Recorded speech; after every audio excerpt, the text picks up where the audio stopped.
For everyone who's joined us, thank you. I know it's either early or late or somewhere in between, so I really appreciate you making the time uh, for my office to come present to you, and hopefully you gain as much knowledge from this as possible. A little bit about me really quickly. My name is Nate Huber. I'm the coordinator of career services here at UNL. So what that really means is that I work one-on-one with students and give presentations and develop curriculum. And really my goal is to make the transition from college to career as smooth as possible and to help out in any way that looks like, whether that's from practice interviews to helping out with reviewing resumes, to salary negotiation, to even exploring careers. Our office has a huge umbrella, and we try to help our students out in any way we can. But today, we're focusing a little bit on capitalizing on the interview and how we can do that as good as possible, and to make sure that we give the best impression of ourselves as possible. I do like to keep things pretty informal when I present. So if you have a question, I would encourage you to send something in the chat. Lindsay's going to be watching that for us. So if you have a question, feel free to shoot that. Lindsay can relay it to me and I can answer it. But also at the end, I'm going to try to make sure we save some time for a Q&A session. All right. So we're going to start off. What does an average interview look like here in the US? And I should preface that all of this information is done with the idea of having an interview in the US, just because that's really more of my area of expertise. And these are generalized thoughts and generalized suggestions. So not everything's going to be the exact same, but these are good tips to keep in mind in general. So an average interview is broken up into multiple parts. So obviously the first step is you got to apply for the position you're interested in. Once you confirm that you have an interview, we want to do some first round interview preparation. So that means some research. Next, we're actually going to have the interview. Usually after your first interview, they're going to ask you back for a second interview at some point in time. Maybe they'll say, hey, we're going to go through our first round of interviews. We're going to let you know afterwards. Expect to hear back from us in a week or so. And this could be either, hey, we're sorry, but we have chosen to go on in a different direction, meaning they're going to pass on you. Or they're going to say, hey, you know what? We really enjoyed speaking with you. We'd like to take you to the next step and come in for round 2. So that, again, once we know we're going to have that second round interview, we're going to prepare for it and do some more research. We'll have the second interview. And then, again, it'll take some time, and they'll let you know exactly how long you should be expecting an answer. Either they're going to say, hey, thank you, but no thank you. Or they're going to extend you an offer and say, hey, we'd really like to work with you. We want you on our team. After that second interview, we're going to follow up with our employer. And then finally, you're going to make a decision. And I'm going to walk you through each one of these steps here as we go forward. So what even is the point of an interview? I know a lot of my students will ask me, well, they liked my resume. They should be able to hire me just for my resume. That's fair, but there's a lot more that goes into an interview, and think of it as a really good way of finding out who's the best fit for the company rather than just who looks the best on paper. Because I can promise you, I can write a resume for just about anybody that makes you look like you're a perfect fit. But that doesn't mean you necessarily are, and that's okay. Because each company, each resume is going to be very different. The first part about an interview is honestly verifying your credentials. So when a company gets hundreds of resumes, what they're doing is they're comparing the job description to the resume and seeing, out of those 100 folks, who are the top 30 that in theory match our needs. Then you take those 30 or so resumes and you hand them off to the hiring manager or whoever's next in line for it. And they narrow that list down, and they kind of go with a fine-tooth comb, and they really read those resumes and they say, okay, I want these 5 folks and these 5 people I'm going to interview. So they take the time to verify your credentials. I've heard occasionally nowadays about putting false information on a resume, and this is where it's a problem, because companies will verify the work you've done, your title, when and where you worked with the company, what you did for that company. At this point, it makes more sense for companies to really double check and to make sure they're getting the right hire than simply say, well, your resume looks good and this sounds nice, so I'm going to hire you.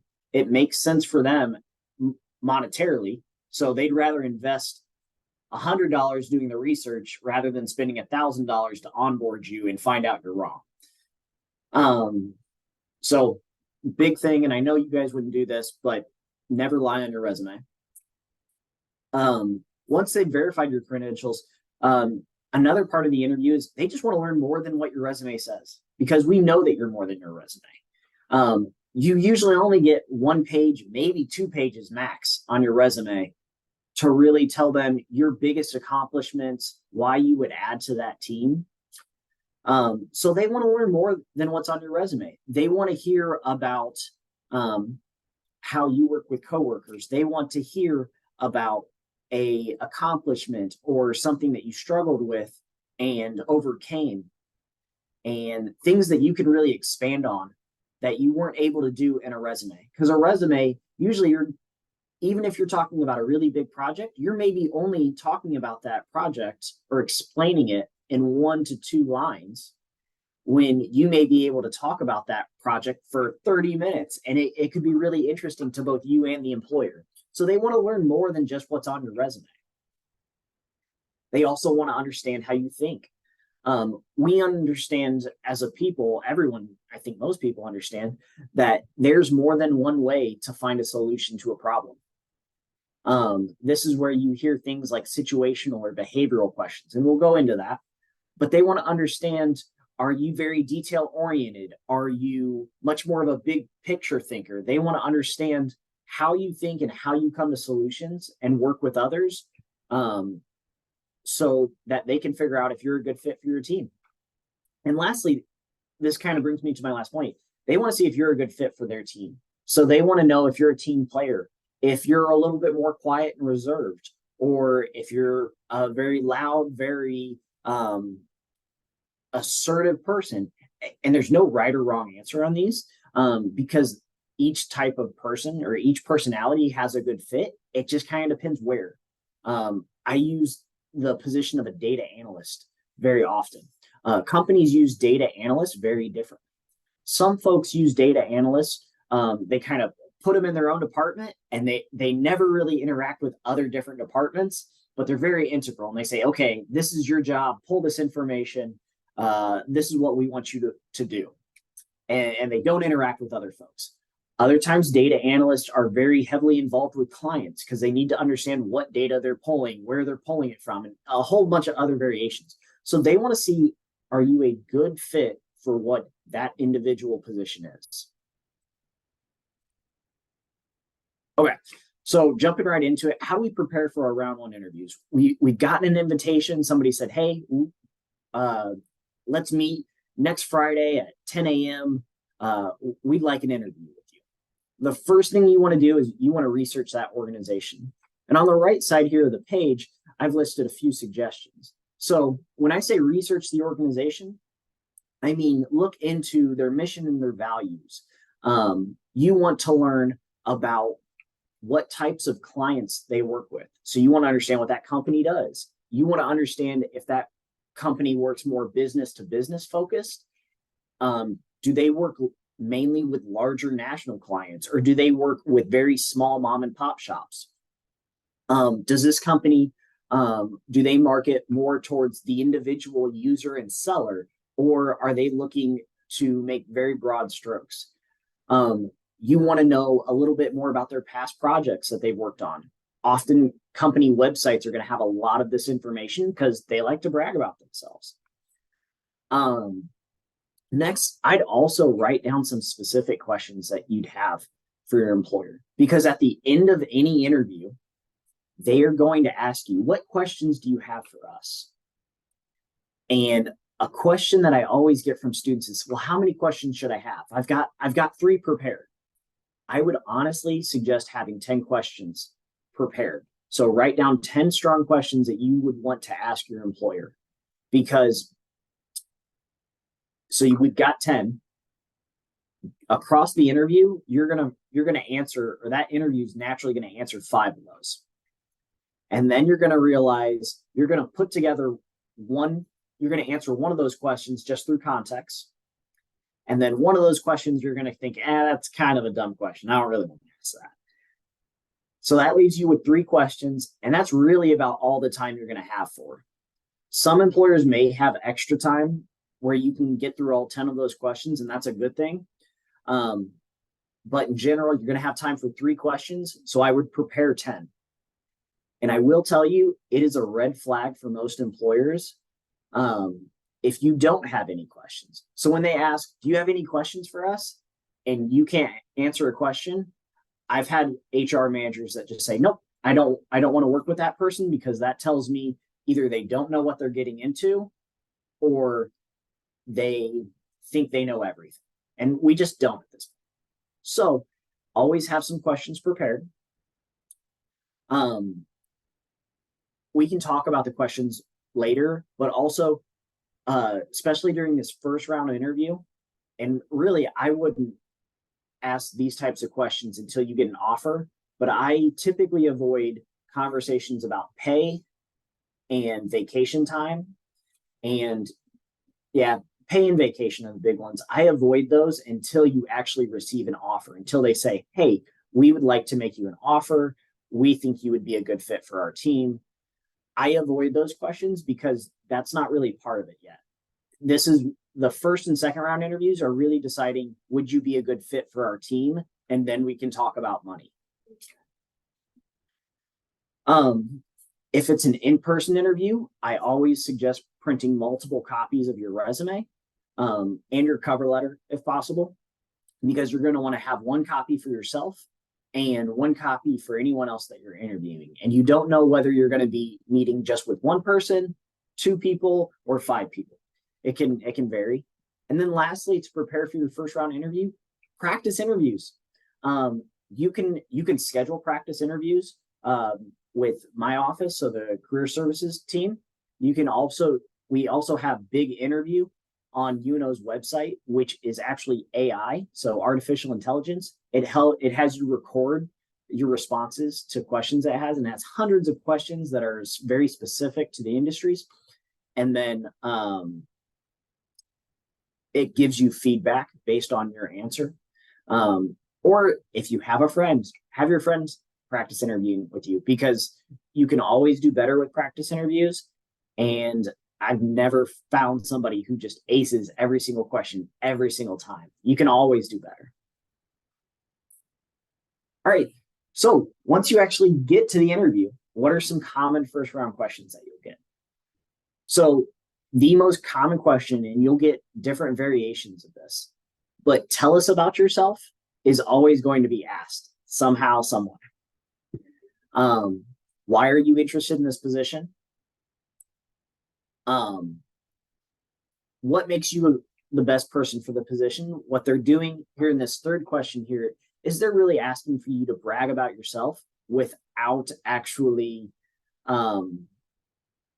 being negative about anyone else.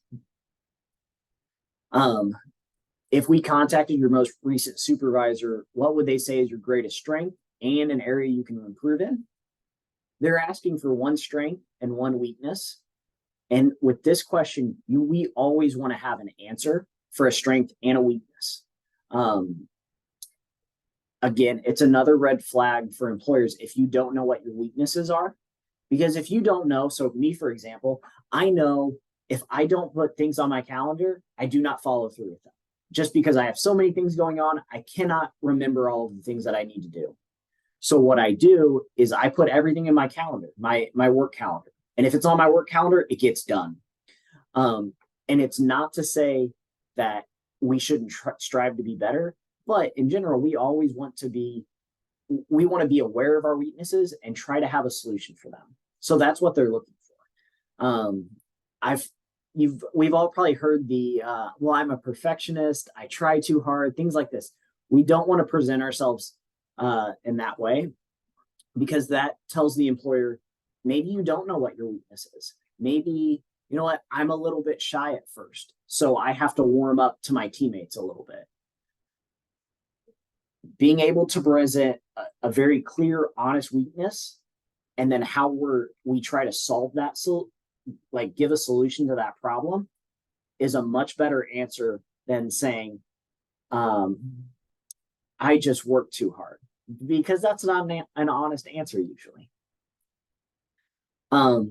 This last question, tell me about a time where you disagreed with a coworker or a supervisor and what was the result? They want to see how you conflict manage, because we know in any workplace, there's always going to be some type of disagreement or a conflict in how we present a solution or create a product or do anything for a client.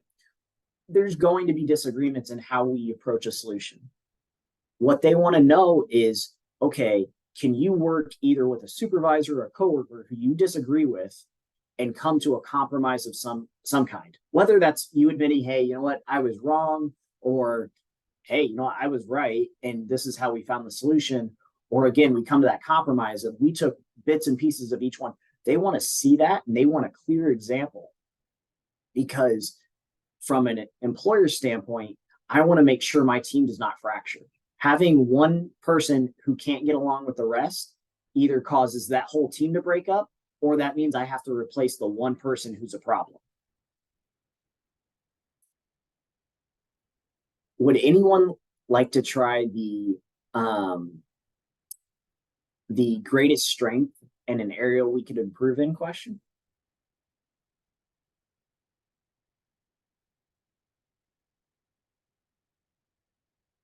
And if you'd like to, go ahead and unmute yourself and just go ahead and start. All right, that's okay. Lindsay, would you like to try it? Yeah, I can try. So I would say my greatest strength is that I care about people and I'm very passionate about what I do. So if I'm going to be doing something, I'm going to put my whole heart into it no matter what. I'd say an area that I could improve in would be my organization. I think I'm fairly organized, but there are things that slip through the cracks when, for example, I don't put them in my calendar, or I don't have consistent methods of like having to-do lists. I feel like I have them in many different places. And so that's something that I could improve on. Perfect. Thank you. We appreciate that. No, that's a great answer. The greatest strength was honest. It made sense for the position that Lindsay's in, obviously. And then the area where we can improve in, she mentioned her organization. And she said, as long as I have a consistent method, everything works just fine. And she mentioned, hey, I'm always continually trying to improve that. So that's a great answer. All right. Thank you for that, Lindsay. I appreciate that. All right. So we made it through the first round.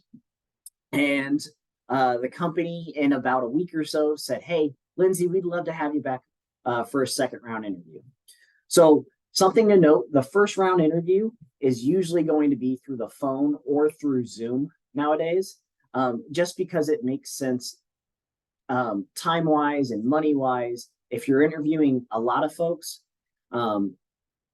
it's easier just to coordinate things through Zoom or over a phone, because they're going to be asking you very standard basic questions to figure out, well, do we think you'd probably be a good fit?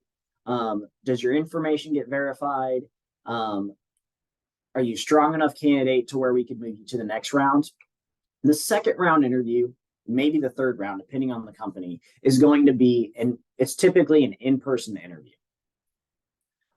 Or if it's not going to be in person, it'll be over Zoom and it'll be a little bit longer.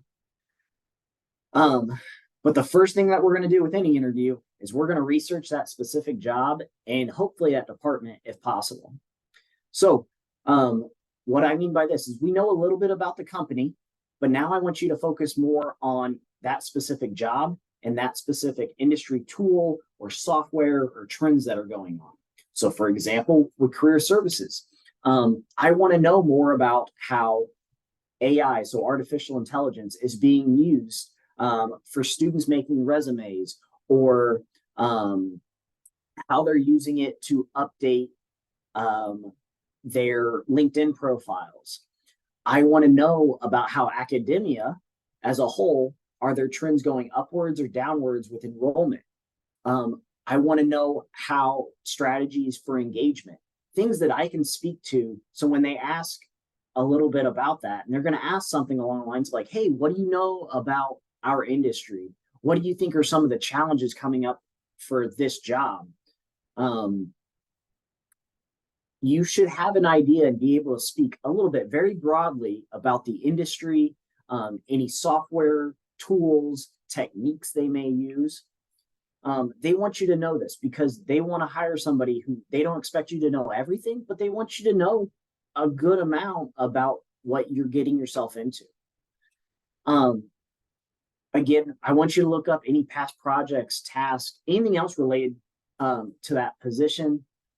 Google's your best friend here, or whatever other type of World Wide Web search that you're using. Just typing in the position name. There's 1,000,001 links that can give you an idea of what you should expect a little bit.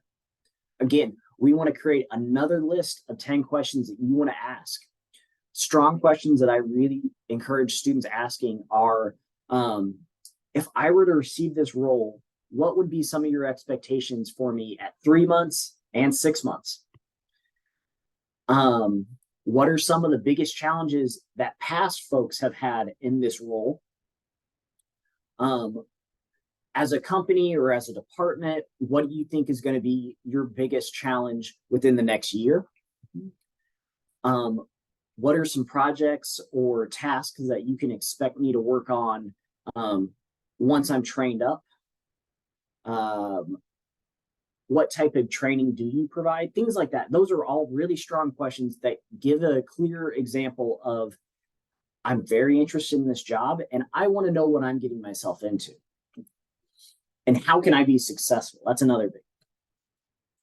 And then lastly, again, we want to print multiple copies of our resume and our cover letter, and you want to do some practice interviewing as much as possible, because the more you get comfortable with this, the easier it becomes. All right, so common questions you're going to get. You're probably going to hear another, tell me about yourself. They're going to ask why you're interested in this position. Why are you interested in this position? What they're really wanting to know is, do you care enough about this position to, like, you applied for it, right? But they also understand that you're applying for lots of other positions, and that's okay. But they want to see, do you care about this job specifically, or is this just a job to make you money until you get to the next thing? They want to see, hopefully, that you're there for a significant amount of time. And that could be 2 years, that could be 10 years, depends on the company and the industry. But they want to know that you're invested in it somehow. They also want to know that you're there for the right reasons. For example, I had a student who was going into the FBI, and they asked him why he was interested in the position. And he said he really wanted to catch bad guys. Like that was his answer. And it was much more elegant than that. But it came down to, I want to catch bad guys. And what they were hoping for was they wanted him to be more focused on helping others. And that came down to their value was, we are protecting and serving others. We're not focused on punishing others. That's part of it, yes, but they wanted to help more than they wanted to punish. And the culture that they were trying to build up was this idea of, you are here to serve, you are not here to control. So that's why that question is important. Tell me about yourself. That's a really hard question. I know a lot of folks have trouble with. The easiest way to break it down and to answer it is past, present, and future. Your present is simply, hey, my name is Nate Huber. I'm currently an undergraduate student. I'm looking to expand into the computer science industry. I'm looking for internships right now that can help me grow my JavaScript skills. In the past, actually last year, I had the opportunity to work at Gallup as a customer service relations expert, and I got to work on the back end of their software. So I did a lot of Python work, and I found that that was really good. And I really enjoyed my time working on some of their electronic surveys and their website.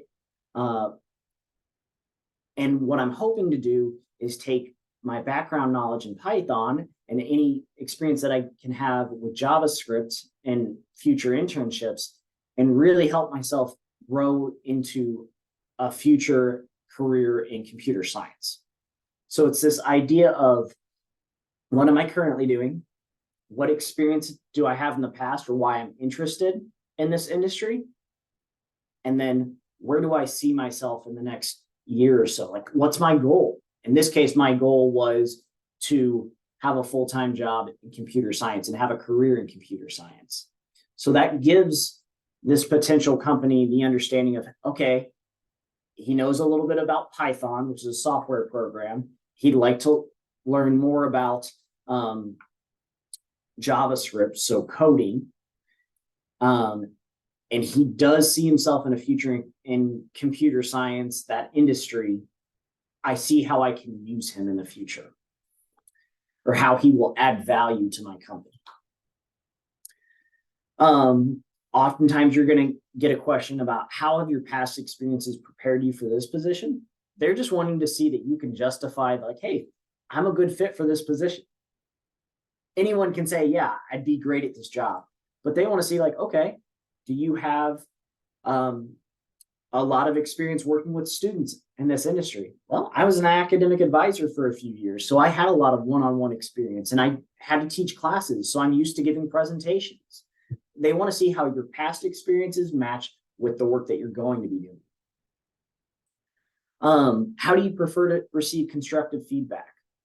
This is more of a common one because we're finding generationally, folks aren't always sure how to give feedback. In the past, it could be very straightforward and blunt.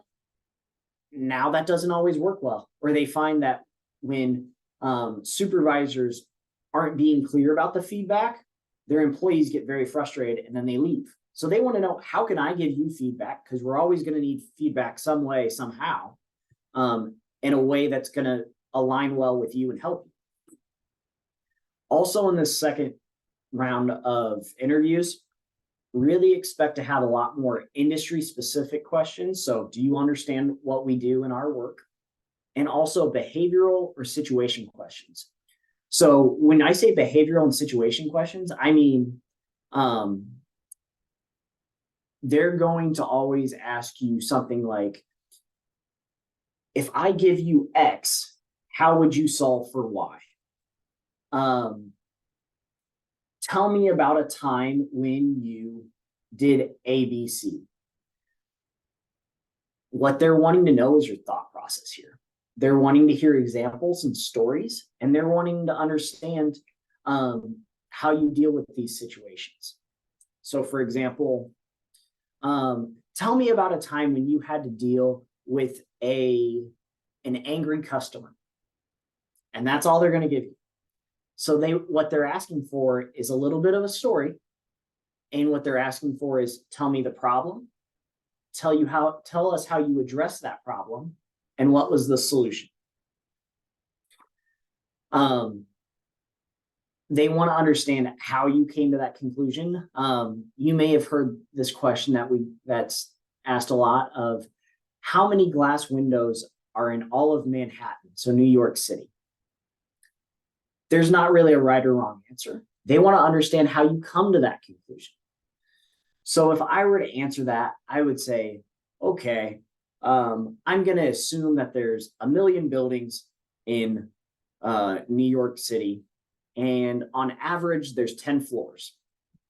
And there's 4 windows on each floor. So I'm going to multiply those numbers up, and I'm going to get let's call it a trillion windows. And I know that math doesn't even come out close, but what they don't care if I get the answer right. They want to understand how I came to that answer. And they do want you to walk them through it. So they don't want to just, I've had some students, I've asked them this question, and they'll write down some numbers and they'll do some quick math and they'll hit some numbers in the calculator and they'll say 2 billion. At that point, they failed the question because I don't know how they came to that number.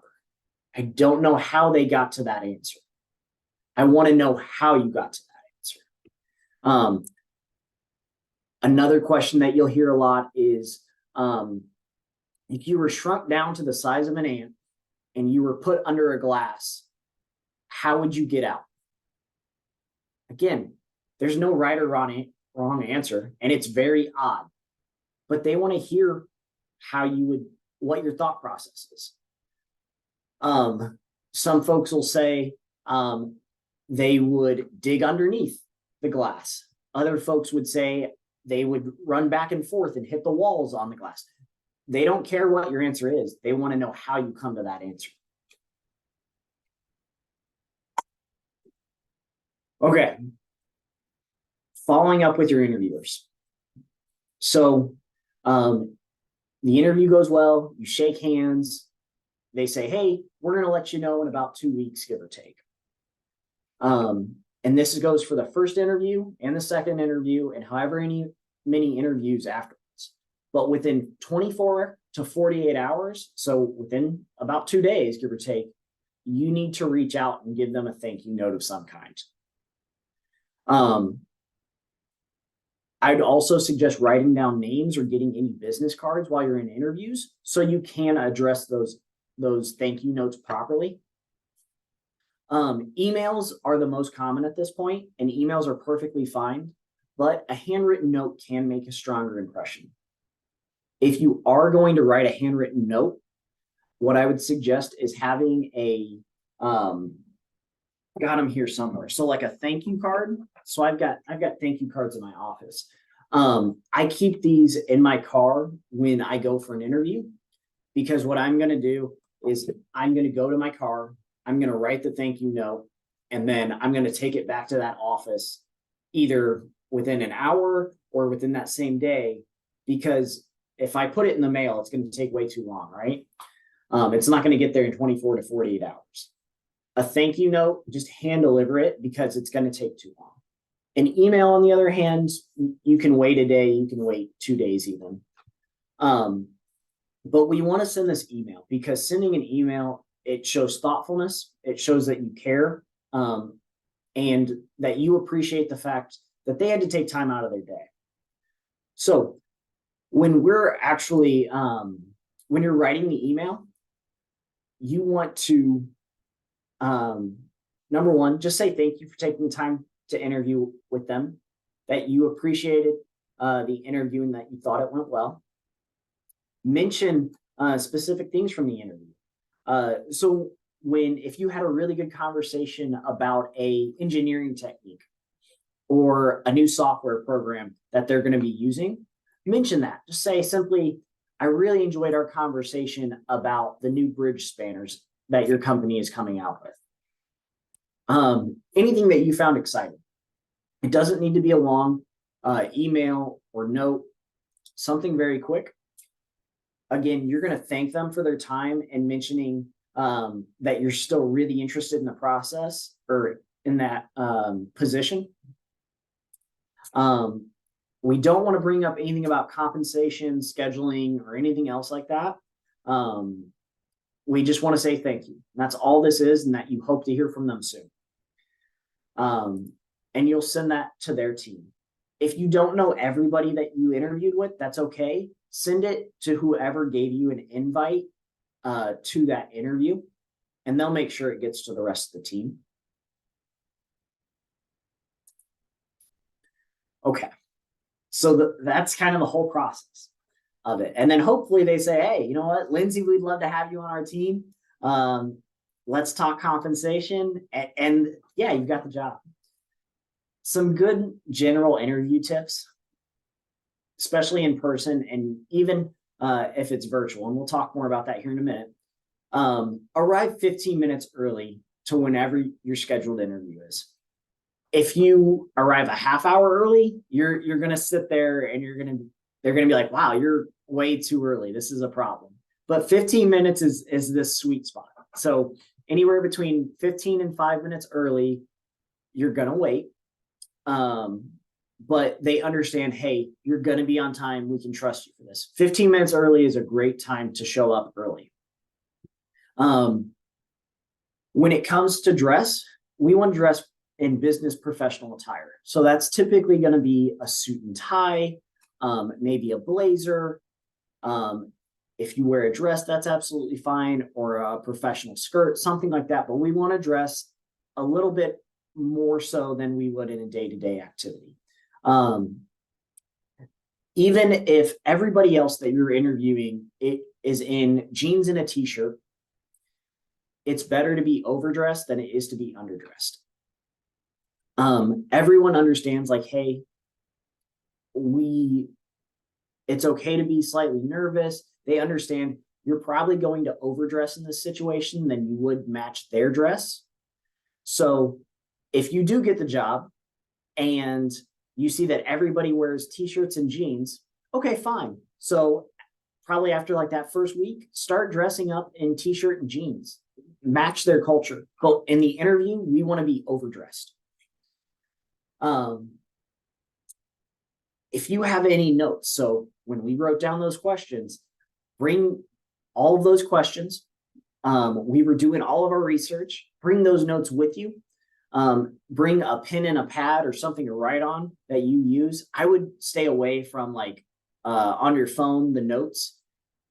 There's nothing wrong with doing it that way, but in general, it looks more professional to have a pen and a pad or something like that, just so they can see, okay, you did your homework and you have questions lined up. And it doesn't look like you're distracted on a laptop or an iPad or your phone, something like that. When we're answering questions, we want to speak clearly and concisely. This is where practicing comes in. I talk a lot. So I know if I don't practice for an interview, I'm probably going to ramble a little bit. Other folks will answer in 2 seconds and they will give yes or no answers, but they don't expand. And so when we practice, we get a chance to practice our stories. We get to practice our examples, and it makes it so we can speak clearly and concisely without going on for long rambles or too short of answers. And then finally, we're going to talk a little bit more about this here. Use the PAR method when we're answering behavioral or situation questions. These are questions that start with, tell me about, give me an example, or how would you handle this? Or how do you think this should happen? They're open answered questions. So when we're answering these behavioral or situation questions, we want to address what the problem is or what the problem was. We want to address what the action is that we took and what the result was. So tell me about a time when you had to, when you disagreed with your supervisor. So when I was an academic advisor, I noticed that a lot of my students would show up late to my appointments. And this caused me to get behind in my work. And so to address this problem, I wanted to simply give my students a phone call. And if after that phone call, I'd usually call my students about 5 minutes after the appointment. And if they couldn't show in about another 5 minutes, so 10 minutes after the appointment started, I would typically say, I'm sorry, we're going to have to reschedule. And it didn't matter if the student showed up 12 minutes or 30 minutes after their appointment. I would say, hey, you know what? We need to reschedule because we don't have enough time. When we noticed this, there was maybe about a week where I had to reschedule a lot. And so my supervisor said, Nate, it doesn't matter what time they come in, you need to take the appointment. And my worry was going to be, if I did that, I'd get way too behind and I couldn't keep up with the students because there'd just be a long line of students. So we came to the compromise of saying, okay, after 15 minutes, I could then say, hey, we need to reschedule, but not until 15 minutes. So if a student came in at 14 minutes, I had to take the appointment. And I thought this was a pretty fair compromise because the majority of my students did come in before 15 minutes. But after 15 minutes, there really wasn't enough time to get the work done. So we came to a plan that if a student came in within 15 minutes of their original appointment, I would take that appointment. The result was I had a lot more students that actually followed through with their appointments. I was able to build a lot of stronger relationships with my students. And I could also address in that last 15 minutes, hey, be sure to come on time in the future because I may have to reschedule later on. And that cut my problems in half. So from my boss's point of view, I got to see all of the appointments that I needed to. That was fair. And on my point of view, I didn't back up my schedule. So again, I'm giving a clear example. I'm telling a little bit of the story, but I outline what the problem was. I explain what action that we took, and I explain what the result was. And that's what they're hoping to hear when they're asking you to tell me about a time. Can you give us an example when? How would you deal with this? They want to hear it. They want to hear your thought process. Okay. So the next question that I get a lot from students is different types of interviews because different companies interview in different ways. What we're most comfortable with typically are going to be individual interviews that are in person.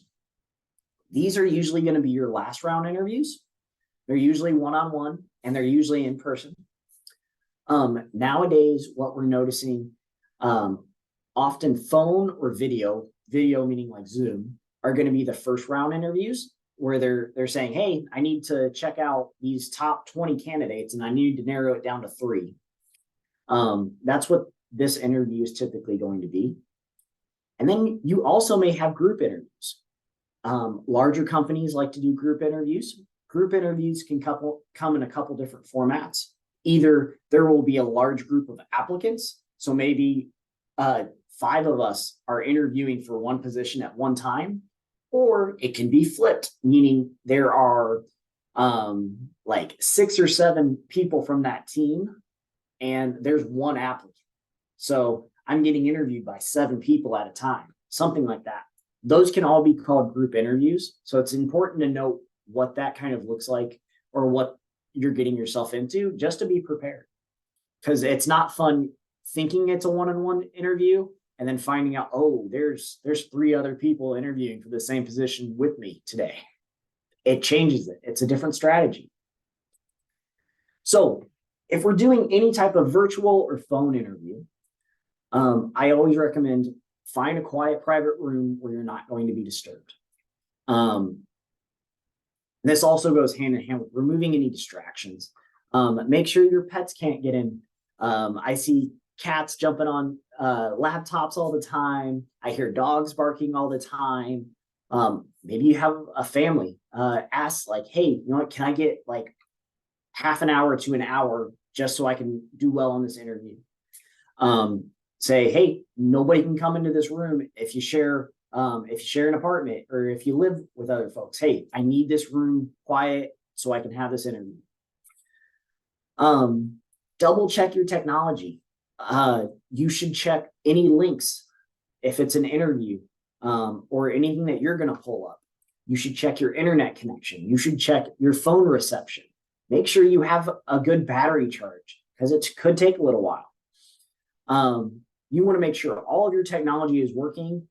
I would say start checking that stuff a half hour before your interview, because what you don't want to do is show up late because you were trying to get the link to work. Next up, dress completely for success. What do I mean by this? I mean, however you would show up if you were in person, you should wear that to either a phone interview or a Zoom interview. I've had interviewers that have asked students to stand, and maybe they're in sweatpants and they're in like a suit and tie on top. And they've said, okay, they didn't take it seriously enough to just put on professional pants. I'm not taking it. I've had the same thing done with phone interviews, which I think is a little silly, but the student had a phone interview and they said, hey, they gave them like 5 minutes. They said, send a picture of what you're wearing to this phone number within 5 minutes after the interview. And the student luckily this student was in like a polo t-shirt and jeans, so they looked professional. But what they were worried about was folks were just wearing t-shirts and pajama pants and something like that. There's 2 reasons for this. One, they think to themselves, if you can't take the interview seriously enough to get dressed properly, then maybe you're not the right fit for us. But the second reason, the more honest reason, is supervisors and C-suite, so meaning like CEOs and CFOs, they're using this data, they're tracking the data to justify bringing people back to work into the office. I don't think it's right, but it's the truth of the matter. That's what they're doing. So if you ever have an interview, dress like you would for an in-person interview. Within the first few minutes of sitting down and having a virtual interview or a phone interview, establish a disconnection plan. So let's say Lindsay and I are chatting. Hey, Lindsay, in case my Zoom gets dropped or the phone call gets dropped, can you call me back at this number? Or I'm going to sign back in and I'll hop into your Zoom meeting, something like that. Just because we know occasionally power goes out and life happens, but you want to have a plan to get back into that call so they understand, oh, hey, we didn't just lose you and there's no getting back. If you do have a Zoom interview, avoid using your phone. It does not look as professional to have your phone kind of propped up or to kind of flip it back and forth, or maybe you're in the car and you're trying to do everything at once. Whenever possible, either use a laptop or a desktop that has a camera set up so you can sit it down and just have a conversation the way you normally would. I will say phones, they don't always have the best quality sound. Maybe their video doesn't look as strong. And then when you're just fiddling with it, it can cause problems. So when possible, don't use your phone for a video interview.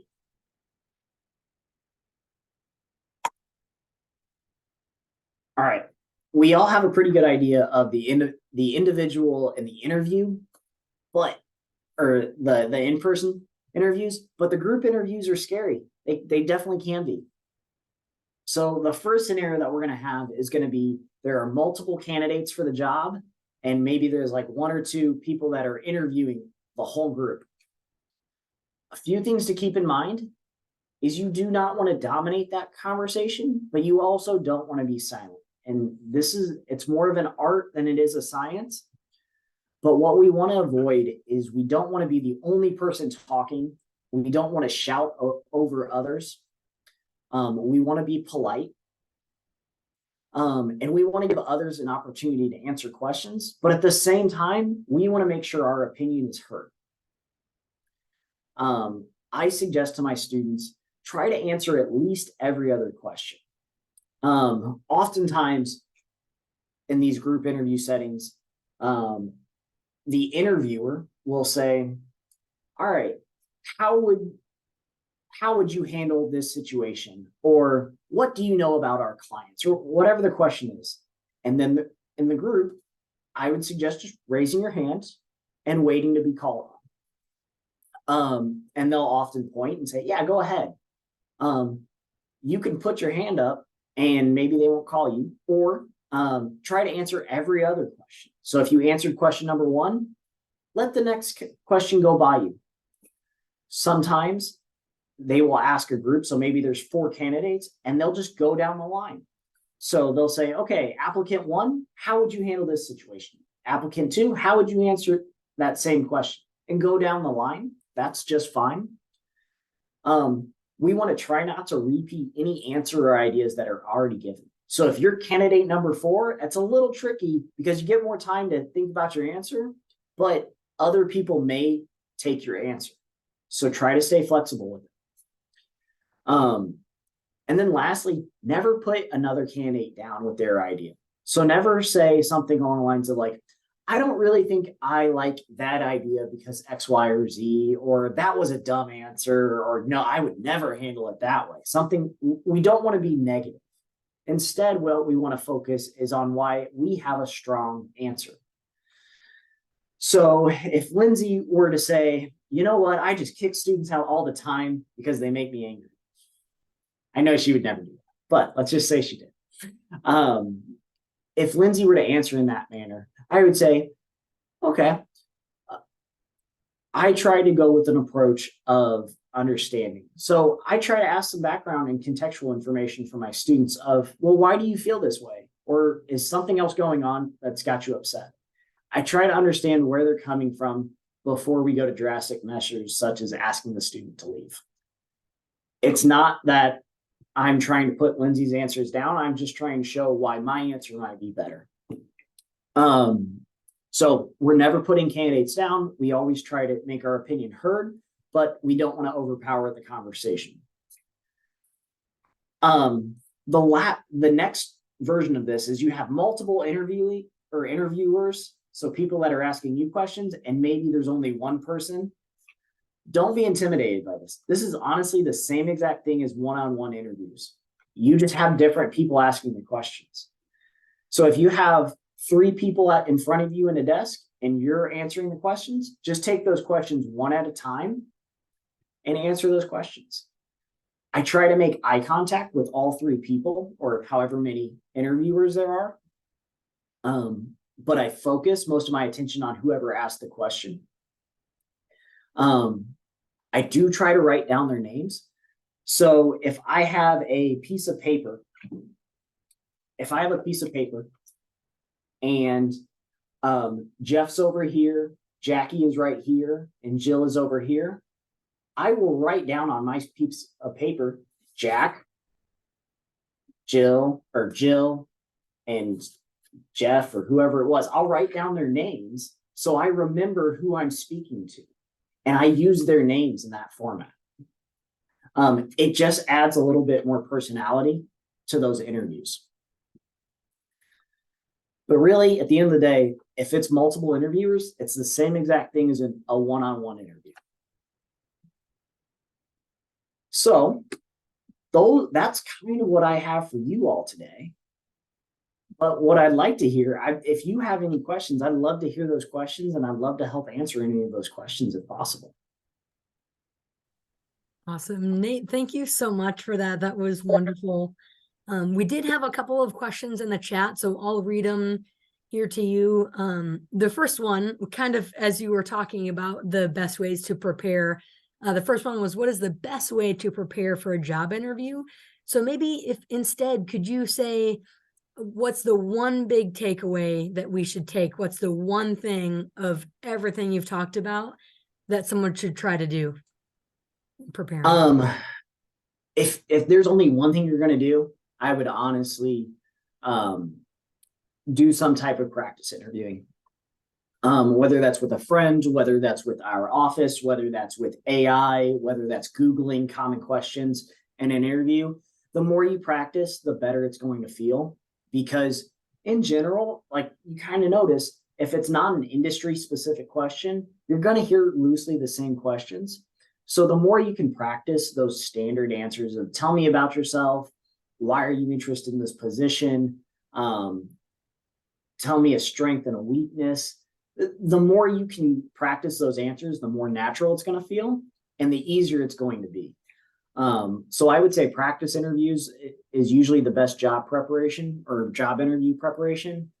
Or if you don't want to do that and you feel really strong about your talking skills, researching the company as much as possible and getting an idea for what you're walking into. Awesome. Thank you. We have, before, I know, Ali, you want to ask a question. We have, before that, there was one in the chat where someone asked, are there any individual supports for past UNO students, or Iluno or exchange students? Because you Yeah. had mentioned maybe connecting with your department to help prepare. What are some ways that former students, would be able to do that with you guys? Absolutely, yes.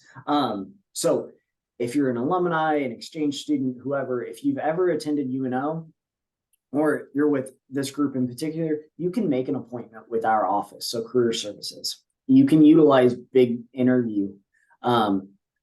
What I would suggest to make an appointment, and I wish I had the contact information up here, but I don't, unfortunately. Go to UNO's website and look up Handshake. It's one word. You'll want to log into Handshake, and you can make an appointment with any of our team there. We can meet with you via Zoom. We can meet with you in person. Those are probably going to be the two best options, honestly, Zoom or in person. We can do phone interviews. That's up to you, but I find usually Zoom works best. I will say this. Our office hours are typically 8 a.m. To 5 p.m. Eastern time. So if we can't meet during those times, we'll need to figure out a different method. But Handshake's going to be the easiest way to make an appointment directly. And all of our services are free and available for you as students or past students. You can utilize all of that.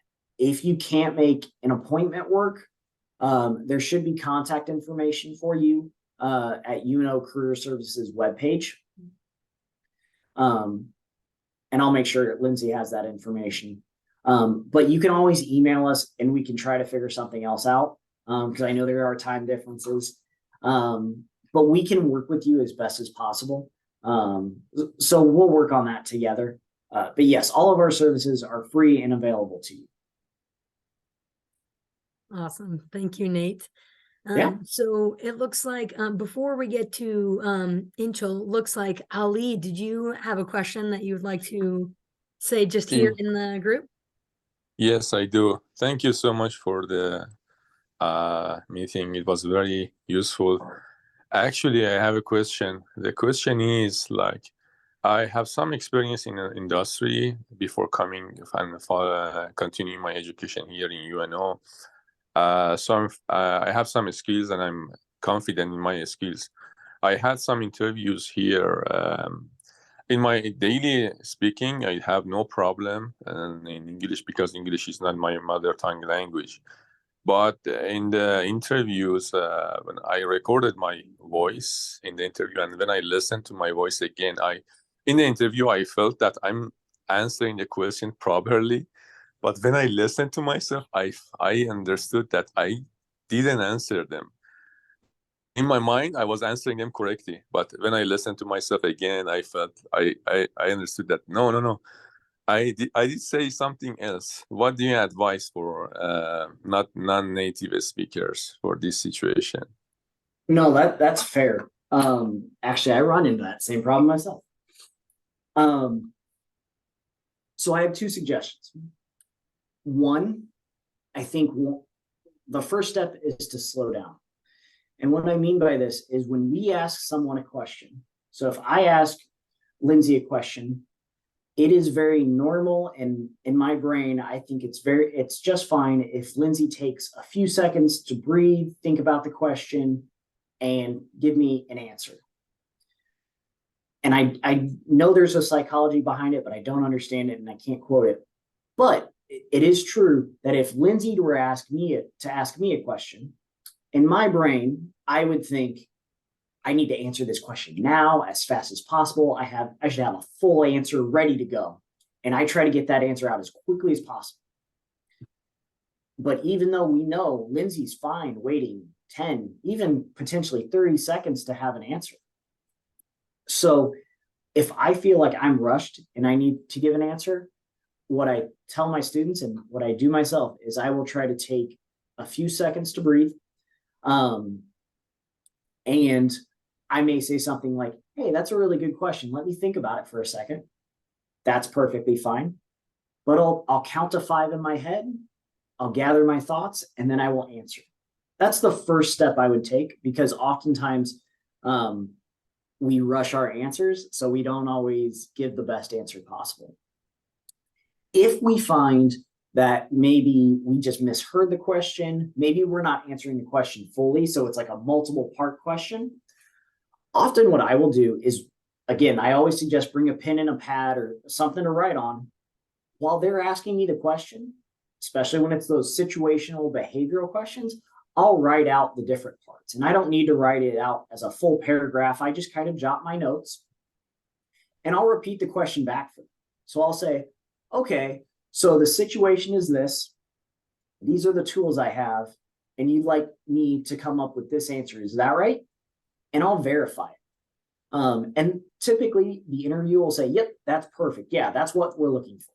And then I'll work on my answer, and I'll give them my answer. If maybe I feel like I did answer, but I'm not entirely sure, maybe it was like a 2-part question. Once I finish giving my answer, I will often ask them at the end, does that answer your question? And usually from there, they will prompt you with, oh, that part's good, but did you have an answer for this part? That's fine. But what they don't want is for you to skim past that second part of the question completely and say, yep, I'm done. So when you ask them, and you ask them for verification of, is this what you're looking for? Did that fully answer your question? It helps them remind you, and it's perfectly fine. Does that make sense? Yes, absolutely. The other problem is I don't have that confidence, and I think if I stop, think, and take a time to think about the question, they feel that I'm not ready enough and I'm not prepared, and something that is like it's not. I think it's not good. What you say is okay. It is, and I know that's a hard hurdle to get over. This is where practice comes in, where the more often we practice it, the more it's okay. Also, take time for yourself in your individual conversations. Think of it like a thought experiment. When you're having a natural conversation with your friends, with your family, whoever it is, count how many seconds it takes them to answer a question back to you before they really dig into their answer. Not before they say, or he and ha, and give that filler answer. Think to yourself how long it really takes. And then also understand that it really is pretty normal for folks to take a few seconds to breathe, to think of an answer, and to go forward from there.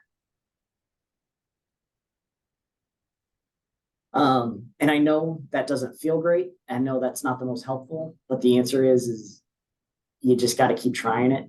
And I have yet to find folks who will make a judgment call and say, okay, you took 5 seconds to think about your answer and you didn't answer me immediately, so I don't want to have anything to do with it. It just doesn't typically happen.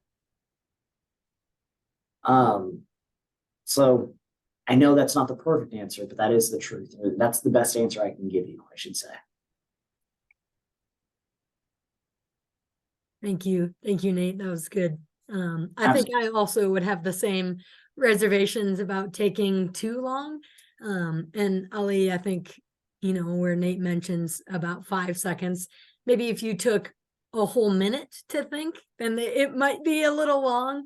But if it's just a little time to gather your thoughts, I think that's good. And just a little encouragement too, in addition to what Nate said, English is hard, and there are technical terms that are very difficult to learn, even for me as a native English speaker.